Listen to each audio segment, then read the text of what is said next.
Last part of today's study is cell block and cytospin study. So cell block preparation. Cell block preparation, it is a newer use of cytology. Normally during aspiration of cytology samples, sometimes we are getting tissue or cells which are much more than preparation of the slides. So these cells or tissues are lost. These cells we can get even during the fluid aspiration. So what we can do? So we can make a block with them and we convert the tissue into a histopathological sample and examine under microscope. This is the basic principle of cell block preparation. Now there are different methods of cell block preparation. The easiest method is the clot and scrape. What we will do after drawing the sample, we usually push all the samples over a slide and wait so that it will become clotted. And then after clotting, we will scrape that and take into a filter paper and then we place it in a dehydrating fluid, that is usually formalin, and then process accordingly.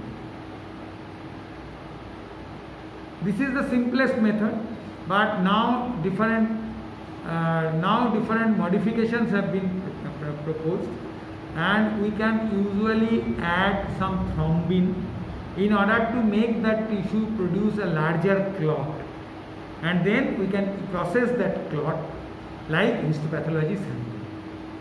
The advantage is that here they are even comparable with histopathological sample. Normally in cytology, the materials are much less, but here the material will appear much more, and also we can do immunochemistry over it.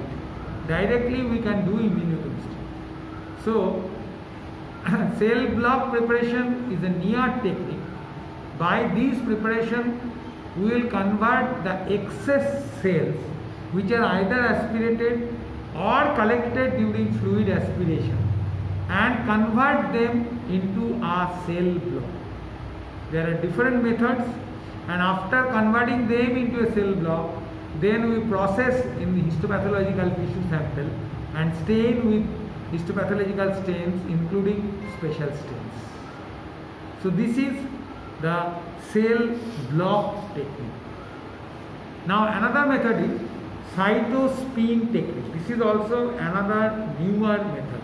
The thing is that you just know the name of these techniques so that you can speak or you can write few lines about this. In cytospin technique, which is another another improvement of cytological technique. In this technique, what we usually do, the samples which are aspirated, usually in cytospin technique, they are become concentrated. So usually the body fluids are usually used by these methods. In body fluids, we usually take the centrifuge deposit, but sometimes even the centrifuge deposit is very hard to locate the presence of abnormal cells. We may miss the abnormal cell even if it is present over the slide because of the sampling error.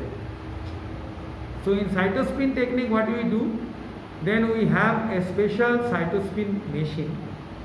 What we usually do, we take the fluid and we centrifuge it, and the machine is such a way that it will push the lower part of the deposited substance through a filtered paper over a slide, over a marked part of the slide. So the fluid part of the deposit will be absorbed by the filtered paper, and crossing the filtered paper the contents will be concentrated over a part, over a localized 32 micron square micron area of the slide. So all the contents of the fluid are now concentrated into a localized part of the slide. So you just examine the part and you can get all the information. So for obvious reason, by cytospin's mere examination, we can get much more information in less time, and so we will not miss this thing. So during cytospin preparation, what we do, usually the fluids are centrifuged. As a result of centrifuge, the cellular part of the fluid will be deposited, and now this deposit will be pushed through a filter paper towards a slide, towards a marked part of the slide which is very small in area. So all the cellular element will be pushed over the slide, will be placed over the slide over that area. The fluid part will be absorbed by the filter, and so when we examine, you have to examine only a small part of the slide and you get all the information. So that is the advantage of cytospin. Thank you very much.